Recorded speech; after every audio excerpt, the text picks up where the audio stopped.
Welcome to soda புடி. So இந்த வீடியோவில் பார்க்க போகிறது ஜனநாயகன் படம். இது ரிவ்யூ அப்படிங்கிறத தாண்டி இது வந்து கடைசி படம், ஒன் லாஸ்ட் டைம் அப்படிங்கிற மாதிரி.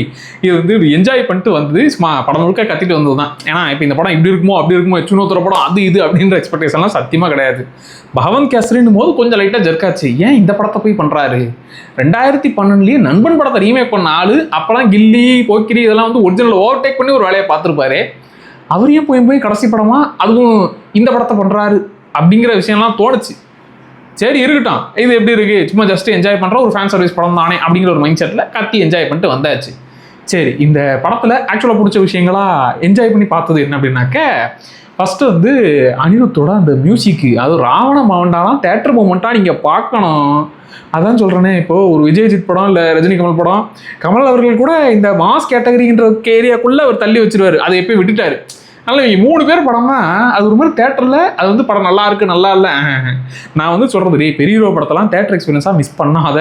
மொதல் நாள் அப்படி அந்த ஹவுஸ்ஃபுல்லாக பார்த்துறேன், அது நல்லா இல்லாத படமாக கூட இருக்கட்டும், கத்தி என்ஜாய் பண்ணுற மோன்ஸ்லாம் நம்ம என்ஜாய் பண்ணி பார்ப்பேன். அப்படி எனக்கு இதில் ராவண மாவண்டா இன்டர்வல் வந்து பீக்கு, அது வந்து தேட்டர் மூமெண்ட்டாக. அப்புறம் டைட்டில் கார்டு, அது வந்து பக்கா ரேஜ் ஃபைட் மாதிரி அந்த மூமெண்ட்டெல்லாம் ரீக்ரியேட் பண்ணுவாங்க, அந்த மூமெண்ட்டை டைட்டில் கார்டாக வைப்பாங்க. நினச்சி கூட பார்க்கல. இப்போலாம் வந்து அதான் இன்ட்ரோ சீனு இன்ட்ரோல் சீனு எல்லாமே வந்துரும்ல, அப்படி இந்த டைட்டில் கார்டு சீனு இந்த மொதல் ஷோ முடிஞ்சது இப்படி ஒன்று பண்ணிட்டாங்கடான்னு வந்துருச்சு. தேட்டருக்குள்ளே போகும்போதே எல்லாரும் டைட்டில் கார்டு மிஸ் பண்ணக்கூடாது, அதுதான்டா மெயின், அதுதான் மெயின்ன்ற மாதிரி எல்லாம் அறக்க ஓடினாங்க. அதனாலேயே அந்த டைட்டில் கார்டு சீன்லாம் கத்திக்கிட்டு, அப்புறம் ரொம்ப நாள் கழிச்சு இந்த பேப்பர்லாம் அப்படி தூக்கி போடுறது, அதை என்ஜாய் பண்ணேன். நான் இங்கே பக்கத்தில் வாங்குறேன், இவங்க எவ்வளோ பேப்பர் எடுத்துகிட்டு வந்தாங்கன்னு தெரில, ஒரு மாதத்துக்கு பேப்பரை அள்ளி தூக்கிட்டு இருந்தாங்க. அதில் வந்து எனக்கு இந்த ராவண மவண்டா எனக்கு பீக். இன்ட்ரோ அந்த தளபதி ரெஃபரன்ஸ், பேரே தளபதி வெற்றி கொண்டான்னு வச்சதுனால தளபதின்னு எல்லாருமே கூப்பிட்றதுங்கிற மாதிரி. அதுதான் இது வந்து ஒரு பக்கா ஃபேன் சர்வீஸ் படமாக கத்தி என்ஜாய் பண்ணுங்கடா, எவ்வளோ முடியுமோ கத்திக்கங்கடா அப்படிங்கிற மாதிரி. அப்படியே லைட்டாக அந்த கடைசியாக முடிக்கும் போது அந்த எமோஷனல் ஏரியா, அதாவது லிட்டரலாக சொல்கிறேன், நான் தலை ஃபேன் தான், நம்ம சேனல் பார்க்குறவங்களுக்கு நல்லா தெரியும். பட் இருந்தாலும் தளபதி ஃபேன்ஸோட சண்டைலாம் போட்டிருப்போம், ஜாலியாக ஒரு மாதிரி சண்டைலாம் இருக்கும்ல. இப்போ உங்கள் கேங்கில் நீங்கள் தலை ஃபேனாக இருந்தீங்கன்னா உங்கள் ஃப்ரெண்டு தளபதி ஃபேனாக இருப்பான், நீங்கள் தளபதி ஃபேனாக இருந்தீங்கன்னா உங்கள் ஃப்ரெண்டு வந்து தலை ஃபேனாக இருப்பான். ஆப்வியஸாக அடிச்சுப்பீங்க மாட்டுப்பீங்க. அந்த மெமரிஸ்லாம் அப்படி ஞாபகம் வந்துச்சு. கத்தி துப்பாக்கி அதெல்லாம் பார்க்கும்போது, துப்பாக்கிலாம் வந்து அடி வாங்கி உள்ள தேட்டருக்குள்ளே போனதாக இருக்கட்டும். அப்போ என்னன்னா, இப்போது தளபதி படம் வருதுன்னா நான் புக் பண்ணிடணும், தலை படம் வருதுன்னா அவங்க புக் பண்ணிடுவாங்க, அந்த ஒரு கூட்டணி எப்போவுமே இருக்கும். அப்படி வந்து இந்த நல்ல ஒரு கத்தி படம்லாம் வந்து ஆக்சுவலாக அந்த பூந்தமல்லி விக்னேஸ்வரா தேட்ரு, அப்போலாம் இந்த புக்கிங்லாம் நமக்குலாம் தெரியாதுப்பா. நம்ம வந்து இந்த கடைசி முன்னாடி நாள் ஒரு 2-3 நாள் முன்னாடி போய் தேடுவோம், டிக்கெட் கிடைக்காதுன்னா அன்றைக்கி போய் நின்றுவோம். முதல் ஷோ ஆரம்பிக்கிறதுக்கு கொஞ்சம் நேரத்துக்கு முன்னாடி இந்த பிளாஸ்டிக் சேர் போடுவாங்க, 20 சேர். அதில் நமக்கு அப்போ புக்கிங்காக அந்த ஆன்லைன் புக்கிங்லாம் தெரியாது. அதனால் அந்த டைமில் வந்து பிளாஸ்டிக் சேர் போட்டிங்களா சார் கொடுத்துருங்க சார் அப்படிங்கிற மாதிரி கரெக்டாக தீபாவளி டைமு போயிட்டு அப்படியே அப்போ இருந்த மணலில் சொல்லிடுறேன். வழக்கமாக இப்போ என் ஃப்ரெண்டு தளபதி ஃபேன்ஸாக இருப்பாங்கன்னா கூப்பிட்டு போகிறோம்னா கலாய்க்கிற மூமெண்ட் வரான், கலாச்சிருவோம்டா அப்படிங்கிற மைண்ட் செட்டில் இருக்கும். லிட்டரலாக கொஞ்ச நேரத்துக்கு எனக்கு அந்த கத்திப்படம் ஏன் மெமரிஸ் அப்படி இருக்குன்றதை நான் சொல்லிடுறேன். அந்த விவசாயிகள்லாம் இறப்பாங்க தெரியுமா, அவங்க தற்கொலை பண்ணிக்கிட்டு, அதுக்கு முன்னாடி வரைக்கும் என்ன படம் துப்பாக்கி எடுத்தவரா அப்படி பண்ணியிருக்காருன்ற மாதிரி கொஞ்சம் கலாச்சிக்கிட்டு இருந்தேன்.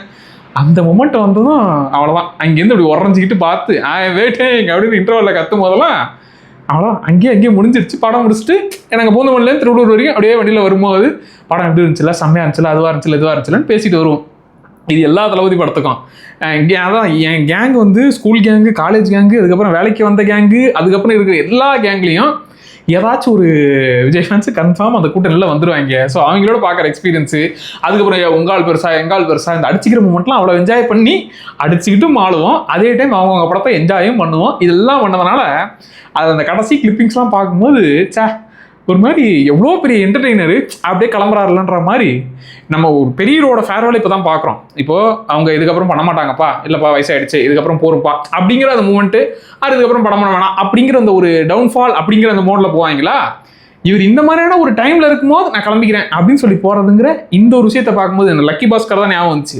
அந்த கடைசியில் எப்போ முடிக்கணும் அப்போ தான் வந்து நம்ம எல்லாரும் ஞாபகம் வச்சுப்பாங்கன்னு அந்த மாதிரி முடிச்ச மாதிரி இருந்துச்சு. என் ஃப்ரெண்டுலாம் கேட்டால், அதாவது இந்த படத்தை விட்டுருங்க, இந்த படம் வந்து ஒரு மாஸ் கமர்ஷியல் படம் தான், எப்படா அவனை வந்து கொஞ்சம் ட்ரிகர் பண்ணுற மாதிரி, என்னடா இதுக்கப்புறம் படமே கிடையாது எப்படி என்ஜாய் பண்ண அப்படின்னு கேட்டால், அவன் வந்து லிட்டரலாக வந்து எனக்கு வந்து படம் பிடிச்சிருக்கு பிடிக்கலன்ற ஏரியாவுக்குள்ளே வரலடா, நான் ஒரு மாதிரி அழுதுட்டேன்டா அப்படிங்கிற மாதிரி இந்த பார்க்கிங்கில் வரும்போது அதுக்கப்புறம் வரமாட்டோம்ல அவங்க மைண்ட் செட்டே வந்து எனக்கு அது கேட்கும் போதே எனக்கு ஒரு மாதிரி இருந்துச்சு.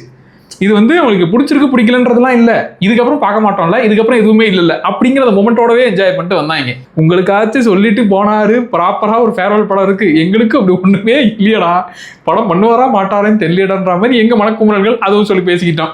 சரி, இந்த ஜனநாயகன் படத்துக்கு வருவோம். இதில் வந்து இந்த ஒன் லாஸ்ட் டான்ஸு ஆப்வியஸாக அதில் எல்லா பாட்டோடைய அந்த ஒரு ரீமேக்ஸ் வெர்ஷன் மாதிரி அந்த ஒரு டான்ஸ் ஆடின மூமெண்ட்லாம் வந்து தேட்டர் பிளாஸ்ட்டுங்க. அதான் சொன்னேன், பக்கத்தில் ஒருத்தர் வந்து ஒரு 2 கிலோக்கு பேப்பர் அள்ளி போட்டு எடுத்துட்டார்னு நினைக்கிறேன். அப்பப்போ போட்டுக்கிட்டே இருந்தார் தூக்கி. மாசாக இருந்துச்சு இந்த டான்ஸ் மூமெண்ட்டு, இன்டர்வல் சீனு. அப்புறம் ஆப்வியஸாக இந்த படத்தை ஏன் சூஸ் பண்ணாருன்னு எச்வினோத் சொன்னதாக இருக்கட்டும், இல்லைங்க பெண்களுக்கு தேவையான முக்கியத்துவம் கொடுக்குற அந்த விஷயங்கள்லாம் அவருக்கு வந்து சொல்லணும்னு ஆசைப்படுறாரு, அதை ஒரு கமர்ஷியல் மீட்டரை சொல்லணும்னு ஆசைப்படுறாரு, அதனால இந்த படம் அவருக்கு ஒர்க் ஆச்சு, அதை பண்ண சொன்னாருன்ற மாதிரி. அந்த குட் டச் பேட் டச்ங்கிற விஷயம் அது குழந்தைகளுக்கு தேவையான விஷயம், அதை வந்து ஒரு பெரிய சொல்லும் போது இன்னும் பயங்கரமாக இதுவாகும். என்ன ஒரு பிரச்சனை, இது 18+ குழந்தைங்களும் கூப்பிட்டு வர முடியாது. எனக்கு அதுதான் முரணாக இருந்துச்சு. ஏன் இந்த படத்தை 18+ கொடுத்தாங்கன்னா அவ்வளோ ஆக்ஷன் சீன்ஸ், வைலன்ஸ் ப்ரூட்டலாக இருந்துச்சு. அது மேபி கொஞ்சம் கம்பெனிக்கலான் இருந்துச்சு. ஏன்னா குட்டி பசங்களாம் எனக்கு தெரிஞ்சவங்களே, குட்டி பசங்களை கூட்டு போகலாமாடா, என்னடா கூட்டு போக முடியல அப்படிங்கிற மாதிரிலாம் நானுமே கேட்டுக்கிட்டு இருக்கேன். அவங்களாம் ஒரு மாதிரி அவங்க லிட்டரலாக அதுக்கு மேலே அழுதுட்டு இருக்கிறாங்க, ஏன் நாங்கள் வரக்கூடாதா, படம் பார்க்கக்கூடாதான்ற மாதிரி. 18+லாம் பெரிய பண்ணாதீங்க, உங்களுக்குன்னே ஒரு குட்டி பசங்க ஃபேன் பேஸ்லாம் இருக்குன்னா புரிஞ்சிக்க மாட்டேங்கிறீங்கன்ற மாதிரி தான் இருந்துச்சு. எனக்கு இந்த படத்தில் பிரகாஷ் ராஜுக்கும் அவருக்குமான அந்த முக்கியமாக ஃப்ளாஷ்பேக் ஏரியா வந்து அது நல்லா இருந்துச்சு. அந்த சீன்லாம் வந்து பக்கா அந்த ஒரு சிவகாசி மீட்டருன்னு சொல்லுவாங்களே, சிவகாசி திருப்பாச்செல்லாம் வந்து ஒரு இறங்கி அடிக்கிற கமர்ஷியல் மீட்ரு, அந்த மீட்டராக ஃப்ளாஷ்பேக் ஏரியாலாம் இருந்துச்சு. சரி, ஏன்டா எக்ஸ்பீரியன்ஸ் சொல்லிட்டா திரும்பி படத்துக்குள்ளே ஏன்டா வர அப்படின்னாக்க, படமாக வந்து இது வந்து ஃபேர்வலாக இருந்திருக்க வேணாம், இதை விட பெஸ்ட்டான ஃபேர்வலாக இருந்திருக்கலான்றது என்னுடைய ஒப்பீனியன். ஏன்னா சொல்கிறேன், ஏன்டா பகவன் கேசரி ஒரு பண்ணணும்னு ஆசைப்பட்டாரு, அதை எச்வினோத் பண்ணிட்டாரு, உனக்கு என்ன பிரச்சனைனா இது வந்து எச்வினோத்தோட மீட்ரு கிடையாது, இதை வந்து அட்லிகிட்ட கொடுத்துருக்கணும். எனக்கு வந்து ஃபேர்வெலை உண்மையாகவே நீங்கள் அட்லிகிட்ட கொடுத்துருந்தீங்கன்னு வைங்களேன், அவர் செதுக்கிற விதம், அதாவது உண்மையாக மற்ற யாருமே தளபதியோட லுக்கை மாற்றலாம், இல்லை இப்படி ஒரு விஷயம் ட்ரை பண்ணலான்றதெல்லாம் பெருசாக ட்ரை பண்ணாமல் இருக்கிற சேஃப் ஜோன்லேயே விளையாட்டு போயிட்டாங்க. அதில் துப்பாக்கி வந்து லுக்கை மாற்றி விட்டது, அது நான் வந்து 200% சொல்லுவேன். உங்களுக்கு அந்த வால்பேப்பர் மெட்டீரியலாக டோட்டலாக லுக்கை மாற்றி விட்டது வந்து துப்பாக்கிடா. அதுக்கப்புறம் உங்கள் ஆளோட ரேஞ்சு ஒரு லெவலுங்கிறது எங்கேயோ போச்சுங்கிறது துப்பாக்கிலேருந்து ஒரு லுக்கை செட் பண்ணதெல்லாம். அதுக்கப்புறம் அட்லி வந்து என்னன்னா தெரியல, ஒரு மாதிரி மாசா அத்தனை விஷயங்களை ஹேண்டில் பண்ணிருப்பாரு. கிட்டத்தட்ட இந்த படத்தில் இருக்கிற அத்தனை சோஷியல் மெசேஜ் எல்லாமே வந்து திரைப்படத்தில் அப்படி டீல் பண்ணது. ஆனால் அது இன்னும் ஒரு மாதிரி மீட்டில் ஒர்க் ஆகிருக்கும். அதே மாதிரி இந்த ராயன் கேரக்டரு கெட்டப்ப செட் பண்ணது அதெல்லாம் வந்து சத்தியமாக வேறு யாருமே ட்ரை பண்ணல. அது சரி ஓகே அட்லி நம்பி பண்ணலான்ற மாதிரி தளபதியுமே ஓகே நீ பண்ணுறா அப்படிங்கிற மாதிரிலாம் விட்டது. எனக்கு இப்போ இந்த படம் ரீமேக்கு தான் அப்படின்னாக்க நம்மகிட்ட கதை மட்டும்தான் கிடையாது, நீங்கள் கதையை கொடுத்து விட்டீங்கன்னா அதை ஒரு மாதிரி குக் பண்ணி கொடுக்குற விதமாக கமர்ஷியலாக கொடுத்துருவாரு. எச்வினோத் வந்து நான் ஒரு மெசேஜ் சொல்லணும்னு ஆசைப்பட்றேன்ப்பா, இந்த ஒரு விஷயம் நான் ஒரு டீட்டெயிலாக பண்ணணும்னு ஆசைப்பட்றேன்ப்பான்னு. இது வந்து இறங்கி அடிக்கிற கமர்ஷியல் படம். பகவன் கேசரி அவ்வளோதான், இறங்கி அடிக்கிற ஒரு கமர்ஷியல் படம். ஹீரோவா வில்லனா ஹீரோவா இப்படிங்கிற அந்த ஒரு டிபேட் மாதிரி ஜாலியாக அப்படி ஃபன் பண்ணிக்கிட்டு மாஸ் காமிக்கிற படம். இதில் இவருடைய அந்த வீடியோவில் வச்சு பண்ணக்கூடிய அந்த ரோபோட்ஸு அந்த ஏரியாலாம் வந்து எப்பா இந்த கதையிலேருந்து கொஞ்சம் எங்கேயோ போகிற மாதிரி அந்த ஏரியாலாம் கொஞ்சம் டச் பண்ணணுமான்னு தோணுச்சு. இது வந்து நீங்கள் அட்லீட்டை கொடுத்துருந்தீங்கன்னா வெறும் பிரகாஷ் ராஜுக்கும் தளபதிக்குமான விஷயத்த மட்டுமே வச்சு அவங்க 2 பேரை வச்சு படம் முழுக்க அப்படி மாசான மூமெண்ட்ஸை கிரியேட் பண்ணி விட்டுருப்பா அப்படி.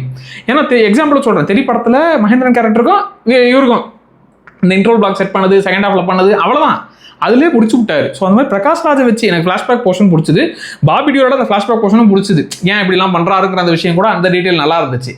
என்ன இப்போ எனக்கு அந்த ரோபோட்ஸு அவர் வந்து இந்த ஆப்பிரிக்காவே அழிச்சிருவேன், அதை இப்படி பண்ணிவிடுவேன், அந்த உலகத்தையும் அந்த ஏரியா வந்து இந்த கமர்ஷியல் மீட்டர்லேருந்து எங்கேயோ போகிற மாதிரி இருந்துச்சு. அந்த கடைசி அந்த ரோபோ ஃபைட்ஸு இதெல்லாம் எதுக்குங்க அப்படிங்கிற மாதிரி இருந்துச்சு. ஸோ இதை வந்து இதில் சீன்ஸாக அந்த குழந்தைக்கான அந்த சீனு, அப்புறம் இன்டர்வலுடைய அந்த மாஸ் பீக் சீனு, அந்த ஒரு டிரான்ஸ்ஃபர்மேஷனு, இந்த ஃப்ளாஷ்பேக்கில் வரக்கூடிய பிரகாஷ் ராஜன் இருக்குமான போர்ஷனு, டைட்டில் கார்டு, கடைசியாக எமோஷனலாக அளவைக்கிறது, ஒன் லாஸ்ட் டான்ஸ், இவ்வளோ மூமெண்ட்ஸ் இருக்குது. இந்த சீன் பை சீன்ஸாக இந்த சீன்ஸாக நல்லா இருக்குப்பா. மொத்த படமாக இது வந்து எச்வினோத் வந்து எப்போ நானும் கமர்ஷியல் ட்ரை பண்ணுறேன் அப்படின்னு பண்ணுற மாதிரி இருந்துச்சு. ஆனால் இது அவரோட ஏரியா இல்லை, அதுதான் எனக்கு தோணுச்சு. இது வந்து அட்லியோட ஏரியா. இவர் முடிஞ்ச அளவுக்கு பண்ணியிருக்காரு. ஃபேன் சர்வீஸ் அதிகமாக இருந்தாங்க, ஹார்ட் கோர் ஃபேன்ஸு அவங்க என்ஜாய் பண்ணி கத்திட்டு கடைசியில் கண் கலங்கிட்டு வரக்கூடிய விஷயங்கள் இருக்குதுப்பா. ஆனால் எனக்கு அதை தாண்டி எனக்கு படமாக வேணும் அப்படின்னாக்க அந்த மாதிரியான படம் இது கிடையாது. ஸோ சொல்லுங்கள் நீங்கள் வந்து இது நான் தான் சொல்கிறேனே, இது வந்து இந்த படம் இது நல்லா இருக்குது நல்லா இல்லை இப்படி இருக்குது அப்படி இருக்குது அதெல்லாம் கேட்டுட்டுலாம் போக போகிறது இல்லை, கத்திட்டு என்ஜாய் பண்ணிட்டு வரப்போகிறீங்க. ஸோ உங்களுக்கு உங்களோட எக்ஸ்பீரியன்ஸ் எப்படி இருந்துச்சு, ப்ளஸ் உங்களோட ஃபேவரட் மூமெண்ட்டு. இப்போ நான் வந்து அந்த கத்தி இது சொன்னேன்ல, எனக்கு அது அப்படியே டக்குன்னு மைண்டில் பார்த்ததுமே ஞாபகம் வந்துச்சு. ஸோ உங்களுக்கு எந்த படம் நீங்கள் தேட்டரில் பார்த்து எமோஷனலாக ஃபீல் ஆனது, ஆறு உங்கள் கேங்கோட சண்டை போட்டுக்கிட்டு நீங்கள் கேங்காக போயிட்டு என்ஜாய் பண்ணது, ஸோ அந்த மூமெண்ட்லாம் ஷேர் பண்ணுங்கள். உங்களுடைய ஃபேவரட் தளபதி படம் எது? எனக்கு துப்பாக்கியா கத்தியான்னு டிபேட் வருவாங்கல்ல, எனக்கு கத்தி. ஆமாம், பல பேர் துப்பாக்கி அசால்ட்டாக சூஸ் பண்ணுவாங்க. எனக்கு துப்பாக்கியா கத்தியான்னு கேட்டிங்கன்னா தெரில. எனக்கு கத்தி இன்னும் ஒரு படி மேலே, இந்த ஜீவானந்தன் கேரக்டரு அது ஒரு மாதிரி பயங்கரமாக அப்படி ஒரு ஜோனில் பார்த்ததே இல்லையா, எனக்கு அதனால் துப்பாக்கியை விட ஒரு படி மேலே எனக்கு கத்தி இன்னுமே கனெக்ட் ஆன படம். அதுதான் நான் சூஸ் பண்ணுவேன். ஸோ டஃப்பான கேள்வி தான், துப்பாக்கியா கத்தியான்னு நீங்கள் கமெண்ட்டில் சூஸ் பண்ணி சொல்லுங்கள். ஜனநாயகன் படம் இது வந்து ஒரு நார்மல் மாஸ் மசாலா படம் தான். இந்த பகவன் கேசரியில் என்ன பண்ண முடியுமோ அதைத்தான் இவர் பண்ணியிருக்கிறார் அப்படி. ஸோ இதில் அது இருக்கும் இது இருக்குன்னு நான் உங்களை ஏற்றிலாம் விடலை. ஜஸ்ட்டு போயிட்டு கத்திட்டு கடைசி படத்தை ஆப்ஷன்லாம் உங்களுக்கு கிடையாது. போயிட்டு நல்லா என்ஜாய் பண்ணி கத்தி முடிச்சுட்டு நல்லா ஜாலியாக அந்த மெமரிஸ் எல்லாம் அப்படி நினச்சிட்டு அப்படியே ரிட்டர்ன் வரும்போது என்ன தளபதி படம்லாம் பார்த்தோம்னா அப்படியே நினச்சிக்கிட்டே வாங்க. இந்த படத்தை பற்றி சொல்கிறதுக்கு இவ்வளோ தான். ஸோ இவ்வளோ மூமெண்ட்ஸை ஷேர் பண்ணிக்கணும்னு ஆசைப்பட்டேன். இந்த எக்ஸ்பீரியன்ஸ் எப்படி இருந்துச்சு ப்ளஸ் தளபதியோட மூமெண்ட்ஸை ஷேர் பண்ணிக்கணும் தான் இந்த வீடியோ. சரி, நீங்கள் சொல்லுங்கப்பா கமெண்ட்டில், நான் தெரிஞ்சுக்கிறேன். மறக்காம சோடா அப்படி சேனலை சப்ஸ்கிரைப் பண்ணிக்கோங்க. Tata by.